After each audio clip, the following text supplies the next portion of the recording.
les mardis au cours de 13h, veuillez brancher l'émission Vivement en français sur le 102.3 FM Radio Centre-Ville ou via le www.radiocentreville.com.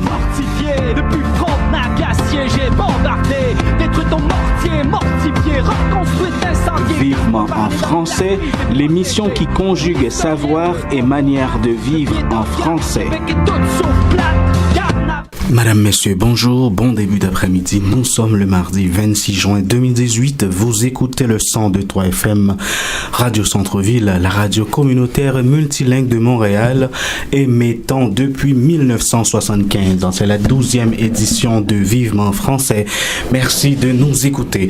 Au micro pour vous servir, c'est Wadner Isidore et à la table des consoles, nous avons Marie-Claudette Syriac qui fait le manœuvre technique. Merci Marie-Claudette Syriac de votre fidélité.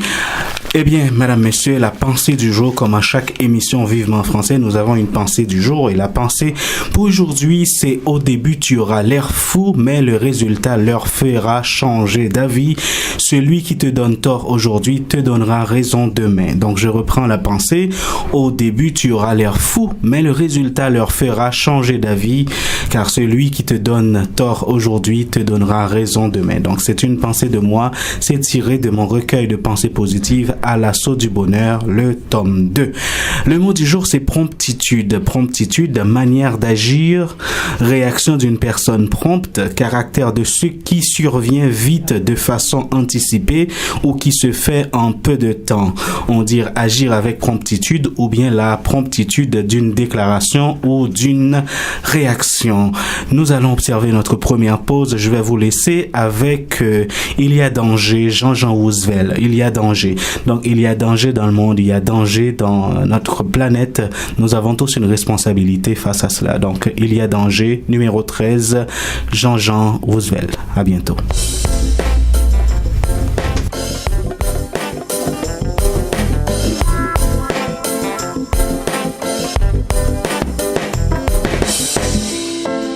Grande puissance, G7, G8, pays du Nord. Moi je viens vers vous avec des paroles du Sud, une mélodie de misère, une guitare importée. Je viens vous parler sans vouloir vous offenser. On me dit que ça va de crise en crise et que la nature fait son petit showbiz. Ça va mal, oui ça va mal. Ça va mal, mal, mal, et c'est normal. Si vous forcez des lèvres à pousser dans vos déserts et vous gaspillez beaucoup d'eau pour ça, tandis qu'en Somalie on veut juste boire, il n'y en a pas. Si vous avez des bombes et des armes nucléaires et vous dépensez énormément d'argent pour ça, tandis qu'en Haïti on veut manger, il n'y en a pas. Ça c'est pas normal. Mauvaise répartition, mauvaise distribution, mauvaise exploitation, mauvaise utilisation, hey. Mauvaise répartition, mauvaise distribution, hey. Mauvaise exploitation, mauvaise utilisation, hey. Superpuissance, pays du Nord.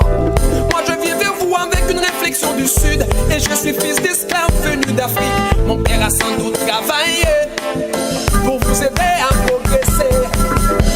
On me dit que ça devient inquiétant. De retour, chers amis, auditeurs et auditrices, merci de brancher l'émission Vivement français. Et nous avons aujourd'hui un invité qui va nous parler d'un sujet plutôt d'actualité. Nous sommes à la période de déménagement, bien sûr on va parler de cela, mais on va parler d'abord de bibite. Donc au Québec c'est un thème pour traiter en général les moustiques ou bien les insectes qui des fois nous perturbent ou bien qui des fois nous dérangent dans notre confort. Et pour cela nous avons Pierre-Martin Jobert qui est propriétaire consultant de Dussorin Consultant, partenaire en stratégie antiparasitaire. Donc bonjour Jobert. Bonjour à tous, bonjour Wadner. Qui est Jobert pour commencer? Pierre-Martin Jobert, Pierre c'est le prénom, le reste après c'est le nom de famille. C'est quelqu'un qui a collaboré pendant plus de 20 ans avec différentes entreprises de gestion parasitaire qu'on appelle l'exterminateur, excusez, et qui un jour s'est retrouvé face à une allergie suite à un contact impromptu avec un des insecticides qui m'est arrivé dans l'œil. C'était aux alentours de 2000, malgré les lunettes de sécurité, toutes les sécurités que je pouvais prendre là-dessus, il y a eu un jet qui est revenu, et puis voilà. Et je me suis aperçu de cette allergie ici au Québec, lorsque dans un traitement où il faisait moins 30 à l'extérieur, je préparais pour toute mon équipe le mélange qu'on allait utiliser, et puis je me suis retrouvé assez rapidement en chemise manche courte, rouge comme si j'avais pris un coup de soleil alors qu'il neigeait, et ou presque, et commencé à avoir des sueurs, des choses comme ça, et toute l'équipe m'a dit attends, tu vas te mettre dans un coin, dans un bar, dans un truc, tu touches plus à rien, là tu as un problème d'allergie. Donc effectivement j'ai ça, je me suis après équipé beaucoup plus pour pouvoir préparer, ne serait-ce qu'approcher les produits là-dessus, donc toujours des masques et tout, et je suis allé chercher justement le pourquoi de ce type de réaction, et c'est là que j'ai vu que on avait, oui, ça tue les insectes, mais généralement c'est ce que l'on appelle des neurotoxiques, ces produits-là, donc ça vient attaquer le système nerveux d'un insecte. Il se trouve tout simplement que le système nerveux d'un insecte est fait avec des neurones, et le nôtre est fait avec des neurones. Je viens de dire 2 fois le même mot, mais c'est exactement le même principe.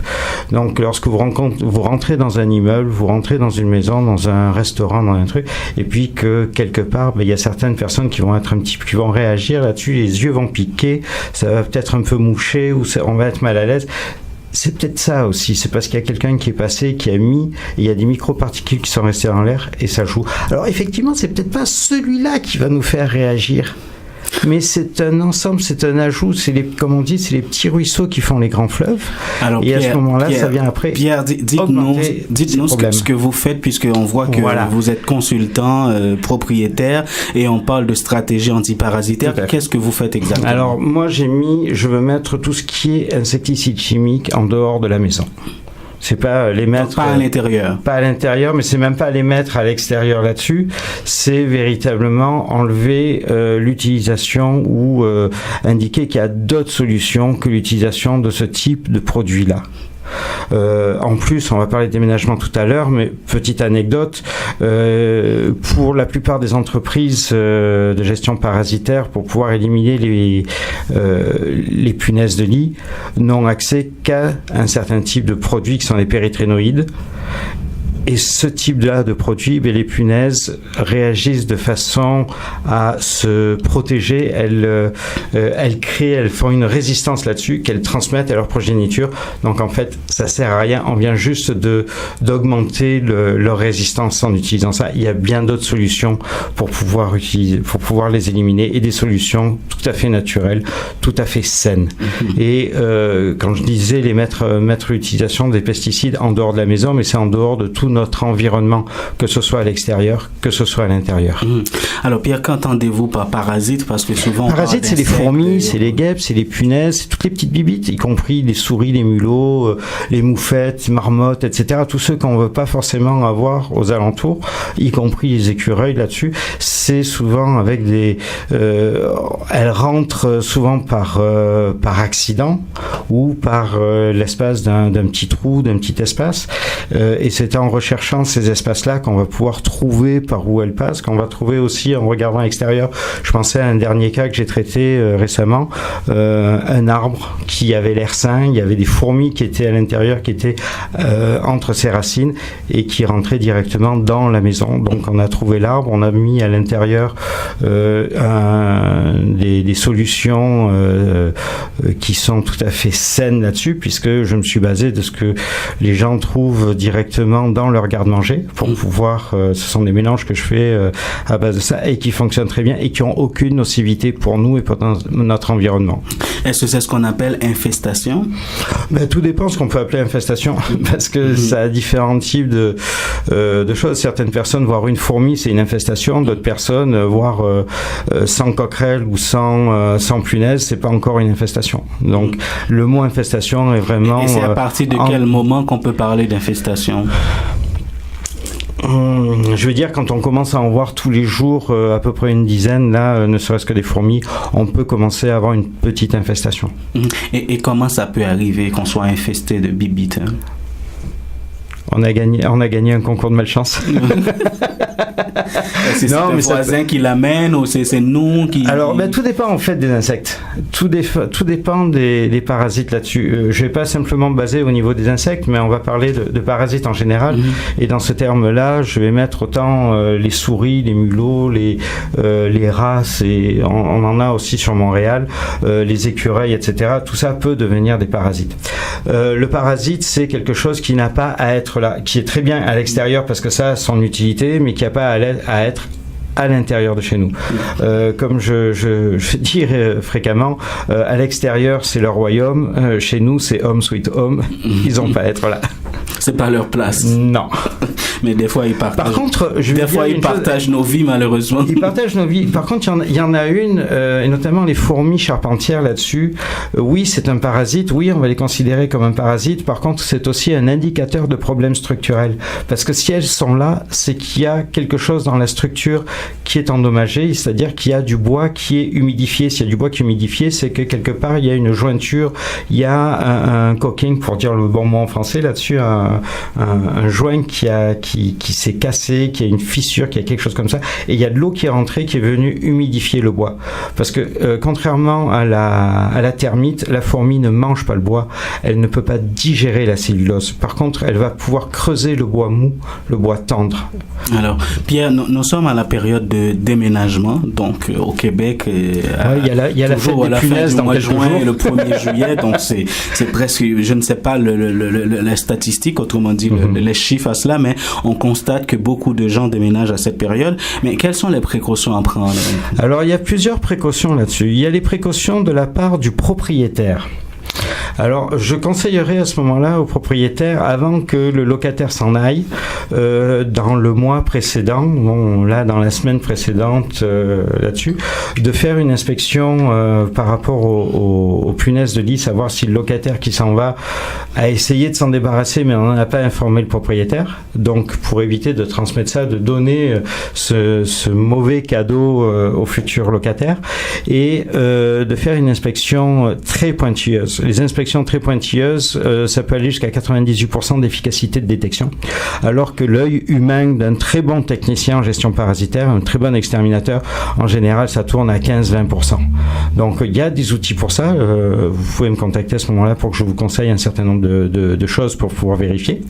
Et donc, une fois que cette inspection est faite, il y a le changement de locataire. Une fois que le nouveau locataire est arrivé, à ce moment-là, on va faire une autre inspection pour voir si, malheureusement, il n'en a pas ramené. C'est pas qu'il savait qu'il en avait, mais parfois, ça peut être récupéré dans le camion de déménagement. Là, je vais en venir après, dans quelques instants, au conseil par rapport au camion. Quand il y a des meubles qui sont déposés sur la rue, si le propriétaire peut appeler la ville en disant, voilà, tel jour, il y a tant de meubles qui vont être déposés, ça serait quand même pas mal. Un camion arrive et on débarrasse tout ça. Et si tous les locataires qui s'en vont pouvaient déposer ça en même temps, on élimine ça directement. Si vous voyez un superbe fauteuil, une superbe commode, un superbe lit sur le bord de la rue, s'il est sur le bord de la rue, c'est qu'il y a quelque chose. Donc on va éviter là-dessus. Généralement, les gens qui sont conscients vont marquer punaise de lit ou attention parasites ou bed bugs ou bad bugs pour faire des mauvais jeux de mots. Mais c'est à éviter. C'est vraiment à éviter. Si vraiment vous pouvez pas résister à ça, écoutez. Essayez de l'acheter ailleurs. À prendre si c'est sur le bord de la rue, si les gens le prennent pas, l'emportent pas, c'est qu'il y a quelque chose. Tant qu'à être infecté, il faut continuer son chemin. Exactement. Alors, vous avez des moyens, des instruments pour identifier ou bien pour détecter, mais comment celles et ceux qui nous écoutent peuvent identifier qu'un immeuble est infesté? Parce que des fois, on va habiter là, donc on ne sait pas, et puis on prend dans la trappe. Alors, il y a plusieurs solutions. Une fois qu'on a trouvé le superbe appartement magnifique, extraordinaire, génial, qu'on a toujours souhaité, on peut tout simplement aussi aller taper dans les appartements chez nos futurs voisins pour se présenter, et puis pour parler, puis on peut dire, mais est-ce qu'il y a quelqu'un qui vient régulièrement pour faire des inspections au niveau parasitaire? Est-ce qu'il y a eu des problèmes de punaises? Est-ce qu'il y a eu des problèmes de coquerelles? Est-ce qu'il y a des problèmes de fourmis?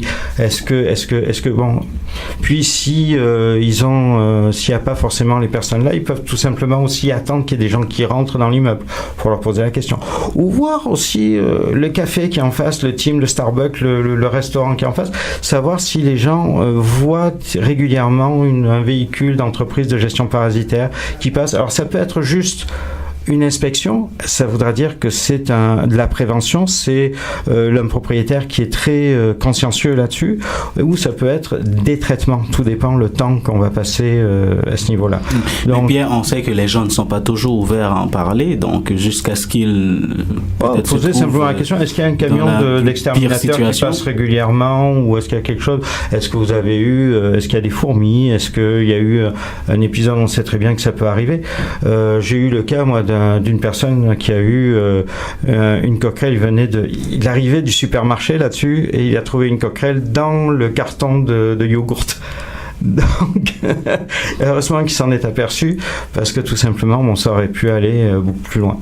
Au supermarché? Ça venait, il arrivait du supermarché, il a déballé, puis il a trouvé la coquerelle dedans. Ils sont pas forcément responsables là-dessus, ça peut arriver. Moi, j'ai fait dans mes vies antérieures, parce que je viens de la technique aussi, je viens du terrain. J'ai eu le cas de traiter et de faire changer de fournisseur pour certains établissements, parce que le fournisseur amenait des coquerelles. Alors, ils avaient des années qu'ils essayaient de s'en débarrasser, qu'ils n'arrivaient pas, mais tout simplement, il y a un gentil fournisseur qui leur faisait cadeau de coquerelles. Alors, Pierre, comme technicien dans le domaine, quelles sont les solutions aux infestations? Tout dépend au type d'infestation qu'on peut avoir, parce qu'on ne va pas traiter les guêpes comme on va traiter les fourmis, comme on va traiter... on va traiter les fourmis avec de l'alimentaire. On va leur donner à manger, on va être gentil. Et puis, comme il est dans un certain livre là-dessus, la gourmandise est un vilain défaut.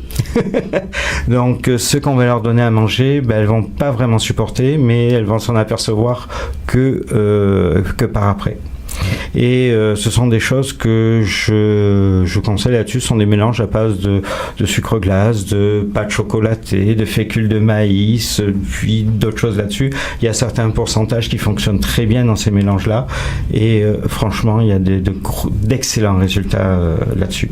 Après, pour des coquerelles, pour des choses comme ça, on peut utiliser ça, puis on peut utiliser d'autres solutions. Et là, effectivement, oui, le chimique peut entrer en œuvre, mais c'est toujours des pâtes alimentaires, ce sont toujours des appâts alimentaires, il n'y a aucune émanation là-dessus. Est-ce que vous avez des produits à les recommander en particulier? Là-dessus, pour tout ce qui est coquerelle, pour tout ce qui est punaise, ça peut être, enfin pas punaise, mais coquerelle à ce niveau-là, c'est de vérifier déjà si on en a. Elles vont être dans des endroits qui répondent à ces critères-là, c'est obscurité, tranquillité, humidité, chaleur. C'est pour ça qu'on les retrouve beaucoup au niveau des cuisines et des salles de bain, notamment derrière les réfrigérateurs, dans les moteurs de micro-ondes, dans la partie électrique de la cuisinière, puis autour. Pourquoi? Parce que généralement les cuisines sont faites en bois, et le bois va garder l'humidité. Donc sous l'évier aussi, on va en retrouver. Donc là, on va pouvoir aussi leur proposer des mélanges. Elles aiment bien manger, elles sont omnivores. Elles mangent même jusqu'au cadavre de leurs congénères. Jusqu'à leur excrément, oui, c'est des choses qui arrivent, et on va leur donner aussi à manger.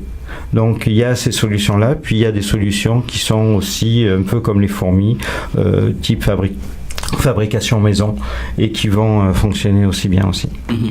Alors, des conseils pratiques en quelques secondes pour les gens qui déménagent.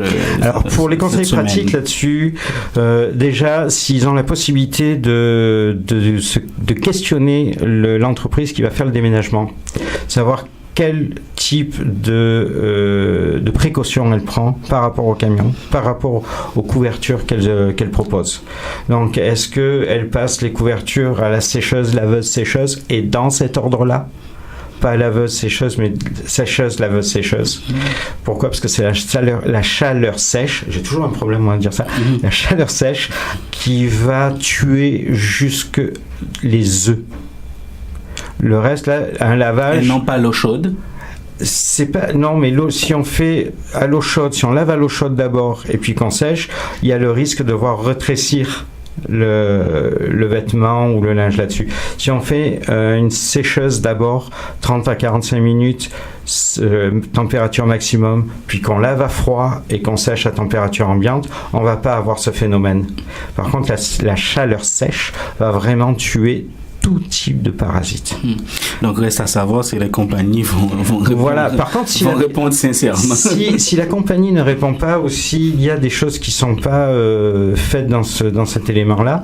Rien ne nous empêche à ce moment-là de pouvoir louer 1 heure de plus le camion, et le temps qu'on mette à l'intérieur ou quoi, une fois qu'on a loué, on va vite mettre ça, toutes les couvertes dans une laverie industrielle ou une laverie là-dessus où il y a des grosses machines, des gros trucs. On passe tout vite fait à la sécheuse, puis laveuse rapidement, sécheuse rapidement après aussi. Puis quand on arrive, on aura passé à ce moment-là aussi l'intérieur du camion à la vapeur ou à un appareil à chaleur. On met de gros chauffages ventilateurs à l'intérieur, on ferme le camion, on fait monter ça à 65-70 degrés. En général, on vient d'éliminer plus de 90% de risque d'avoir ça. Alors les gens peuvent le faire eux-mêmes. Alors Pierre, parlons de la conférence pour les femmes mères entrepreneurs. Donc c'est pourquoi une telle conférence Mais du Serein Consultant soutient cet événement-là qui va se dérouler le 3 juillet, c'est-à-dire mardi prochain à 18h à l'Oratoire Saint-Joseph. Les billets sont en vente sur Eventbrite. Donc du Serein Consultant soutient cet événement tout simplement parce que j'ai eu l'occasion de travailler avec un certain nombre de femmes dans le domaine de la gestion parasitaire, et il y avait de meilleurs résultats parce que tout simplement elles sont beaucoup plus pointilleuses là-dessus. Et malheureusement, à l'heure actuelle encore, il y a un grand nombre de RH, de ressources humaines, qui demandent aux femmes d'avoir beaucoup plus de résultats que ce qu'ils en demanderaient aux hommes. Alors que, ou tout simplement aussi, c'est arrivé encore à des amis ici au Québec, notamment en France, on sait que c'est quelque chose qui s'entend beaucoup trop à mon avis, mais ici c'est arrivé, c'est savoir si la jeune femme veut avoir une famille sous peu, veut avoir... Pourquoi ? Il y a tellement de possibilités pour une femme qui est enceinte de pouvoir travailler à partir de la maison, de pouvoir collaborer avec son équipe, de pouvoir juste changer à ce moment-là quelques éléments qui vont faire que elle va être quand même utile à l'équipe et pas perdre le contact avec l'équipe. Après, quand elle va revenir, elle va être au courant des dossiers, elle va être au courant de tout ça, et c'est quelque chose d'assez extraordinaire de pouvoir mettre en avant toutes les facultés d'analyse, toute la magie qu'il y a dans une femme. Et qui va être la conférencière? Il va y avoir plus de 6 conférencières. Pourquoi? Parce qu'on veut que ce soit avec Tiffany Mirzika, qui est ma collaboratrice là-dessus. On veut mettre en avant que c'est pas juste une conférencière, mais faire partager toutes les expériences de multiples conférencières. Donc il va y avoir 6 à 7 conférencières avec des vies complètement différentes, avec des expériences complètement différentes, tant personnelles que professionnelles.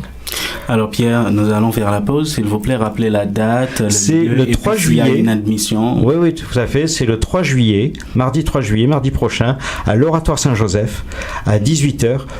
Toutes les informations sont sur Eventbrite. Les billets sont en vente là-dessus. Sur le prix du billet, il n'y a rien à rajouter. Nous, on prend toutes les taxes et tout à notre charge. Si vous venez seul, c'est $40. Et dès que vous avez plusieurs personnes, vous venez en groupe, il y a une commande, mais ça tombe à $30. C'est quand même pas mal intéressant. Et chose qui est qu'on retrouve pas souvent dans des conférences, une fois que les deux groupes de 3 vont passer, il va y avoir ce qu'on appelle, ce que Tiffany aime bien appeler les dates pro, mais moi j'appelle ça des rencontres professionnelles, c'est-à-dire que pendant 15 minutes, il va y avoir un tête-à-tête, les gens vont pouvoir être en tête-à-tête avec la conférencière de leur choix. Ces 15 minutes-là, il n'y a rien à payer, c'est compris déjà dans tout ça.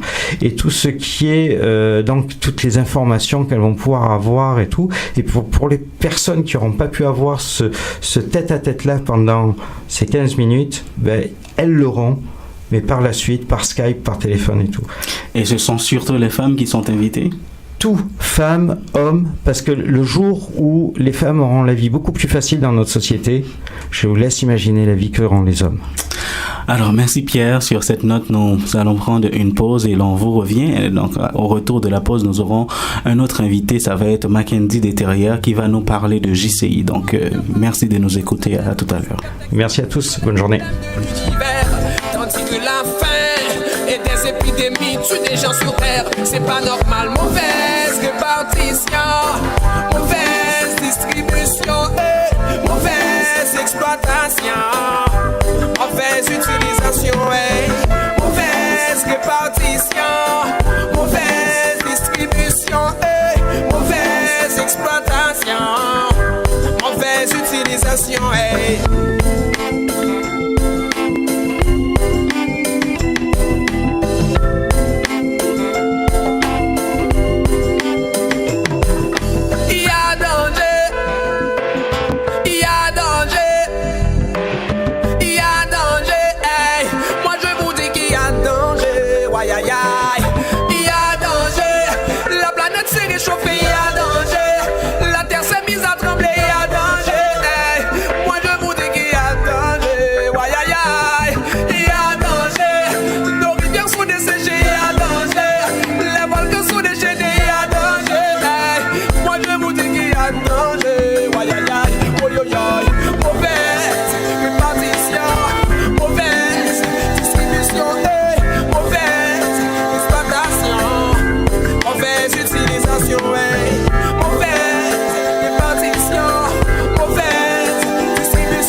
ignorez les chiens et les oies. Placez-vous devant un miroir. Faites-vous un interrogatoire. Qu'avez-vous fait de positif sans espérer rien en retour? Un geste à but non lucratif, sans demi-mesure ni détour. Pensez-vous que c'est normal de dormir au chaud? Et un frère à la belle étoile, il a les moyens en dessous de zéro. De retour, chers amis auditeurs, vous écoutez le 102.3 FM Radio Centre-Ville et c'est l'émission Vivement Français qui est en onde présentement. L'expression du jour, c'est mettre la charrue avant les bœufs. Donc, c'est aller trop vite en besogne, telle quelle l'expression date du XVIe siècle. Mais d'autres formes ayant la même signification existent depuis le XIIIe siècle. Exemple, mettre la charrue devant les bœufs, c'est faire preuve d'un illogisme ou d'un manque de sens de pratique certain dans ses actions, si on peut dire. D'une façon plus simple, cette expression désigne vouloir faire les choses trop vite et donc dans le désordre et pas dans le bon ordre. C'est cela la signification de l'expression mettre la charrue avant les bœufs, c'est aller vite en besogne ou bien faire les choses dans le désordre ou pas dans le bon ordre.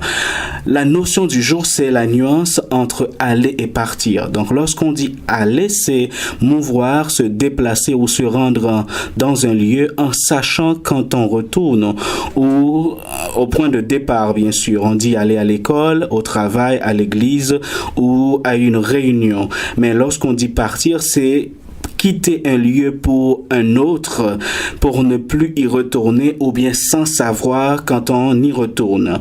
C'est par exemple un voyage d'une durée indéterminée lorsqu'on parle de partir. Donc on peut dire partir pour l'étranger ou bien je pars pour New York pour travailler ou pour y habiter.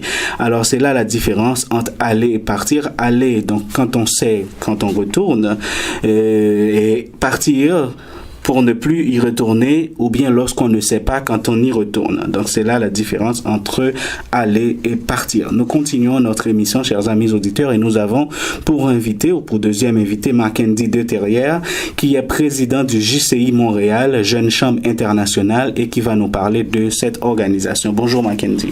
Bonjour Wagner Isidore, bonjour à tous les auditeurs de Radio Centre-Ville, particulièrement de l'émission Vivement en français. Comment ça va mon cher? Ah ben, ça va bien, merci. Donc on espère, et cette semaine on va mettre les bœufs avant la charrue, parce que justement on est là pour parler de la JCI, c'est dans la jeunesse de l'organisation à Montréal aujourd'hui. En fait, lorsque les gens écoutent un invité, ils aimeraient savoir à qui on a affaire. Donc c'est qui est Mackenzie Deterrière? Mackenzie Deterrière, c'est un jeune universitaire donc, qui est récemment arrivé à Montréal. Donc, je suis parti de mon pays parce que là, je réside maintenant depuis près de 2 ans. Et je suis économiste et je suis marié, j'ai un fils. Donc, on est là comme président d'une organisation. Je travaille à une association, l'association haïtiano-canado-québécoise d'aide aux démunis. Donc, on essaie de faire de notre mieux pour apporter un grain de sel à ce monde. Tout à fait. Nous sommes ceux qui apportent à la société. Ah, mais oui, et non ceux qui en reçoivent. Effectivement. Et bizarrement, quand on apporte, on reçoit beaucoup. Et bien sûr, c'est le dualisme ou la dualité. L'un ne va pas sans l'autre. Alors, parlez-nous de JCI, Mackenzie. JCI, c'est une organisation internationale de bénévoles, de jeunes citoyens actifs.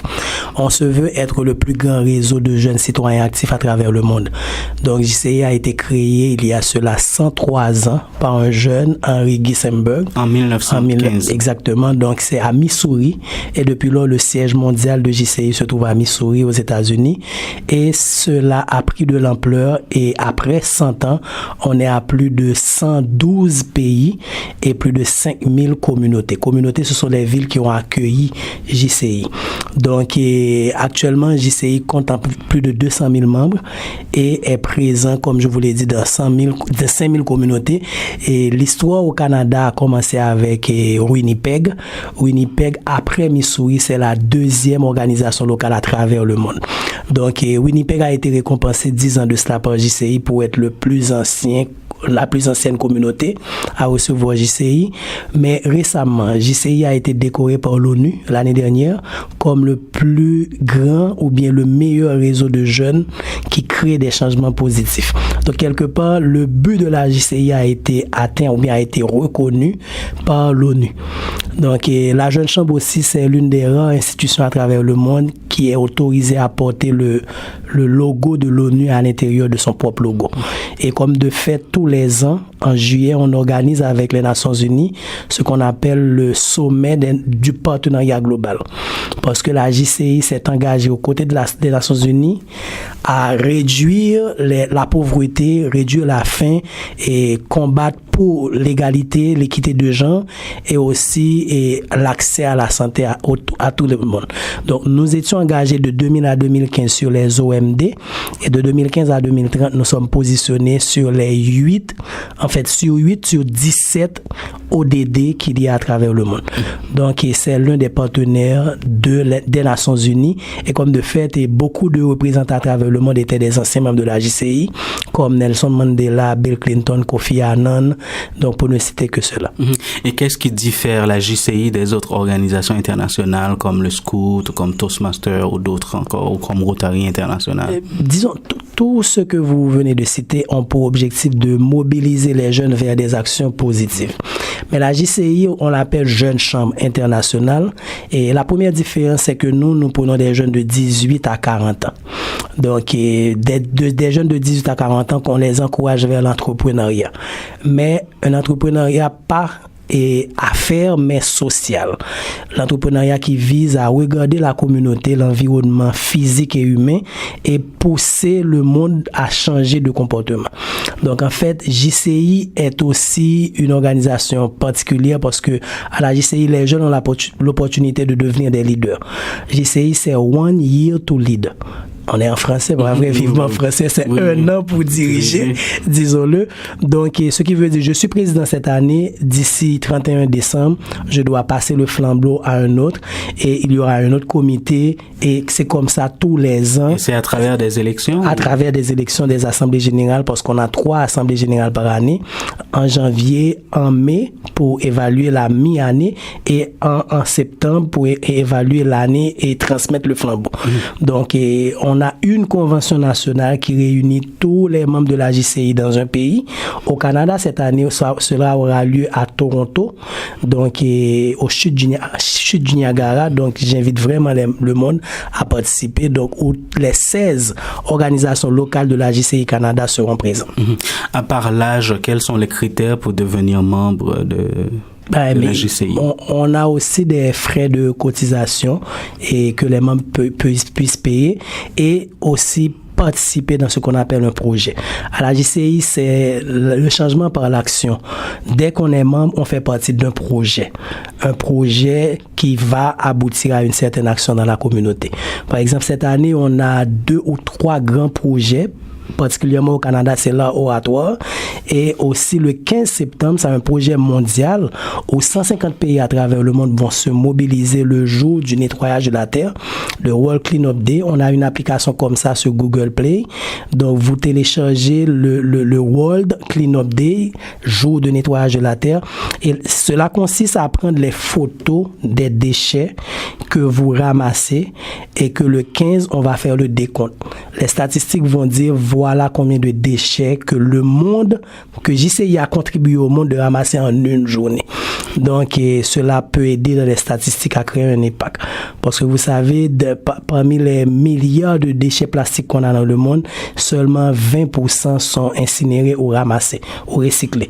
Donc, plus de 80% se retrouvent dans la nature et ça crée des problèmes. Souvent de fois dans les océans. Ah oui, bien sûr. 8 millions dans les océans. Et on dit qu'en 2025, il y aura plus de plastique que de poissons dans la mer. Donc, c'est un cas de force majeure. Il faut vraiment s'impliquer. Alors, si l'on ne va pas vers l'extinction, on ne sait pas quoi s'attendre des prochaines 20 années. Et alors, quel avantage à être membre de la JCI Mackenzie? L'avantage, c'est on est fier de contribuer au progrès de la communauté. Écoutez, je dis souvent, on est sur Terre pour accomplir une mission. Si vous n'avez pas trouvé votre mission, impliquez-vous avec d'autres qui, eux, font des actions. Donc, la deuxième avantage, c'est que à la JCI, on met l'accent sur l'humain. L'un des credos qu'on a, c'est la personne humaine, c'est la plus précieuse des richesses. On a souvent défini les ressources financières comme la principale ressource, au détriment des ressources matérielles et des ressources humaines. Nous, à la JCI, on dit quand on a l'humain et on investit dans l'humain, on aide l'humain à se progresser, c'est la véritable richesse qu'on puisse avoir. Donc, et on fait le réseau à la JCI, on apprend à se connaître. Et troisièmement, on pense et on devenir de meilleurs leaders. Il suffit de 15 à 25 jeunes pour créer un changement positif dans une communauté. Donc, ça prend des leaders. Donc, on ne va pas vers tout le monde. Tout le monde peut devenir un leader, mais il faut faire un choix. Donc, par exemple, en Haïti, on était environ 400 qui étaient présents dans 10 départements du pays et on a pu changer la donne en lançant ce qu'on appelle le programme de don de sang avec la Croix-Rouge, en faisant les marches contre le cancer, en mettant l'accent sur la semaine du citoyenneté actif et à travers le monde, JCI a poussé l'ONU à adopter une journée internationale pour le bénévolat. C'est le 5 décembre. Donc, en fait, on devient des leaders en étant membre de la JCI et ça renforce l'estime de soi, la la confiance en soi et on ne regarde plus vers soi-même, on essaie de partager aux autres. Je pense que c'est quelque chose que tout être humain devrait essayer à avoir. Et qu'est-ce que la JCI apporte à Montréal dans cette mosaïque culturelle? Montréal, justement, c'est 375 ans d'existence. Je pense que Montréal devrait être fier d'accueillir le plus ancien réseau de jeunes citoyens. 103 ans, je ne pense pas qu'il y a encore une organisation de jeunes qui peut se targuer d'avoir cette expérience. En fait, au Canada, JCI est déjà là depuis 1944. Donc, pourquoi pas à Montréal qui se dit être une métropole. Donc, au Québec, dans la province du Québec, il n'y a que la ville de Québec qui a une organisation locale de JCI. Et encore là, c'est en partenariat avec la Jeune Chambre de commerce du Québec qu'on a pu avoir une Jeune Chambre au Québec, à la ville de Québec. Donc, si Montréal accueille la Jeune Chambre internationale, pas si, parce que on est déjà enregistré au registraire du Québec et on va faire le lancement bientôt, cette semaine. Donc, ce sera le premier mouvement de JCI dans toute la province du Québec. Donc, Montréal peut se targuer d'être à l'avant-garde de ça et pourquoi pas de multiplier les organisations locales dans tous les arrondissements, dans toutes les régions et dans toutes les municipalités. Alors justement, avant de parler du lancement, nous allons prendre une pause. C'est Puisque tu pars, les prêtres du Québec, numéro 20. Puisque tu pars, de retour de la pause, nous allons continuer notre entrevue avec Marc-Andy Deteria qui nous parle de la JCI, la Jeune Chambre internationale.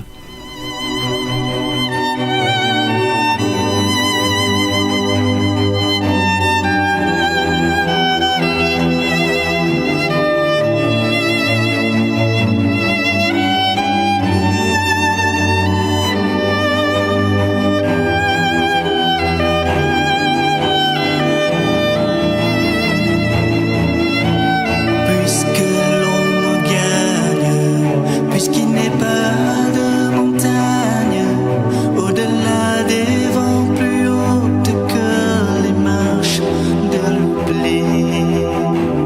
Puisqu'il faut apprendre, à défaut de le comprendre, à rêver nos désirs et vivre des ainsi soit-il. Et puisque tu penses comme une intime évidence que parfois même tout donner n'est pas forcément suffire, puisque c'est ailleurs qu'ira mieux battre ton cœur, et puisque nous t'aimons trop pour te retenir, puisque tu pars.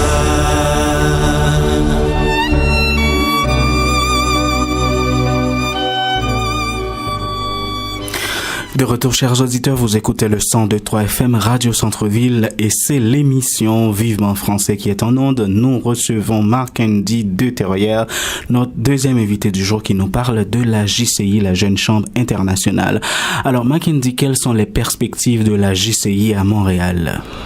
À Montréal, nous avons l'intention d'y rester et de devenir l'une des fédérations de toutes les jeunes chambres qu'il y a. Vous savez qu'à Montréal, qu'il y a beaucoup de jeunes chambres de commerce ou bien de jeunes chambres qui ont la particularité de rassembler les jeunes d'un seul pays. Par exemple, la jeune chambre haïtiano de Montréal, la jeune chambre tunisienne, etc. Mais nous, on est la jeune chambre international. On se veut d'être le chapeau de toutes les jeunes chambres. Maintenant, c'est une prétention. Mais pour le moment, on est à la jeunesse du mouvement et on va faire ce qu'on appelle le lancement pour s'ouvrir aux autres, pour dire au public qu'on est là et on veut y rester, on veut apporter le changement qu'il faut. Donc, à Montréal aussi, nous allons créer ce qu'on appelle une sorte de réseau de jeunes chambres qui va s'épanouir dans tout le Québec. Donc, à Montréal, on va voir avec les jeunes qu'on a, si on les forme dans 2, 3, 4 et 5 ans, pourquoi pas avoir la Jeune Chambre internationale à Laval, à Longueuil, à Val-d'Or et à Repentigny, donc tout ça. Donc, on essaie d'être la mère des différents Jeunes Chambres internationales qui vont s'établir et à travers le monde. Donc, on est dans l'émission Vivement Français, donc la Jeune Chambre de Montréal sera aussi le premier mouvement dans la JCI Canada qui parle français. Parce qu'on a la JCI dans presque tout le pays et c'est vraiment des institutions anglophones à Edmonton, à Winnipeg et à Ottawa. Donc, même les documents de la JCI, on commence à les pousser à se traduire en français pour le moment. Et c'est un challenge qu'on a avec la JCI de Canada. Donc, on a des projets qu'il faut mettre sur pied. Parce que quand on vient d'un pays de petits pays comme moi, on a l'impression quand on atterrit au Canada, il n'y a pas vraiment grand-chose à faire puisque tout est déjà fait. Mais quand on prend du recul, on voit qu'il y a beaucoup de besoins dans la communauté. Quand on regarde l'histoire du transport, les aînés et le problème de bénévolat qu'il y a à Montréal aussi. Donc, on pense qu'on peut apporter beaucoup de changements dans la ville de Montréal. Et c'est pourquoi après le lancement, on va vers les municipalités pour parler aux différents élus afin qu'ils puissent comprendre l'enjeu et de la JCI et voir comment, avec les autres organisations communautaires, comment on peut faire pour avancer. Alors, on pense que ce n'est pas par hasard qu'au Québec, on a une politique d'immigration parce qu'on a tout à gagner avec l'immigration. Donc, on ne cherche pas que des employés ou que des travailleurs. On cherche des investisseurs, on cherche des intellectuels parce qu'on sait aussi que la société doit se développer et c'est avec ces gens-là, ces ressources ou ces cerveaux que la société peut se développer. Et JCI Montréal a été créé justement par une vingtaine d'immigrants et du Maroc, d'Algérie, d'Haïti et de France. On est à Montréal et on fait des alertes sur le site de JCI Canada pour dire on est là, où est-ce qu'on peut trouver une organisation. Et les deux qui sont les plus proches sont souvent soit Ottawa ou bien la ville de Québec et on dit on est à Montréal, pourquoi pas à Montréal. Donc maintenant on s'est organisé depuis janvier et en mars on a fait les élections pour avoir un conseil d'administration et maintenant en juin on va faire le lancement officiel. Donc ce qui veut dire que c'est l'apport des immigrants justement pour avoir et la jeune chambre. Donc parmi nos membres on a ceux qui ont eu 5 à 10 ans d'expérience dans la JCI dans leur pays. Donc des anciens présidents de la JCI, des anciens hauts dignitaires de JCI et puis qui sont à Montréal là maintenant et on va essayer d'apporter notre touche. Alors tout est prêt pour commencer. Tout est prêt pour commencer. Parlons-nous du lancement. Parlez-nous du lancement. Oui. Le lancement se fera ce mercredi 27. Ce mercredi 27, demain. Bon, merci beaucoup. Demain, 17h, 20h. On dit souvent 5 à 7 ici à Montréal, mais nous c'est 5 à 8 parce que on a un programme assez riche.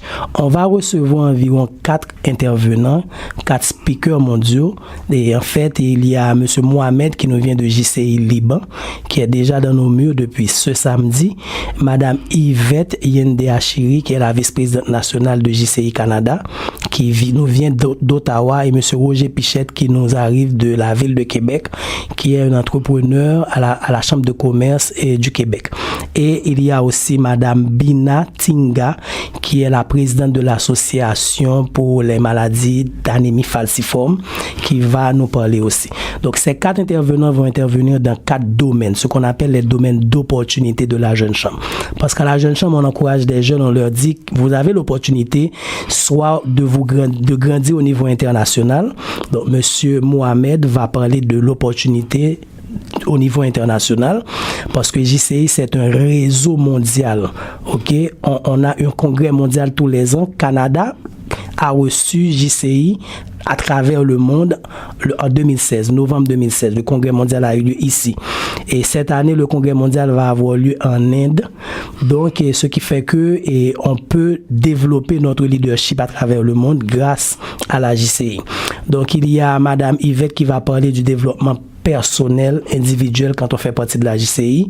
Monsieur Pichette va nous parler du développement entrepreneurial et madame Bina Tinga va nous parler du développement communautaire et politique, parce que JCI est apolitique et areligieux, mais on s'investit beaucoup pour les changements de nos politiques et sociales et gouvernementales. Donc le changement humain amène le changement définitivement politique. Tout à fait. Alors c'est où, à quelle heure déjà? 5 heures à 8 heures, c'est où et quelles sont les conditions d'admission? Très bien. Donc JCI, en tant qu'une organisation de diversité, on a choisi une place qui prône la diversité.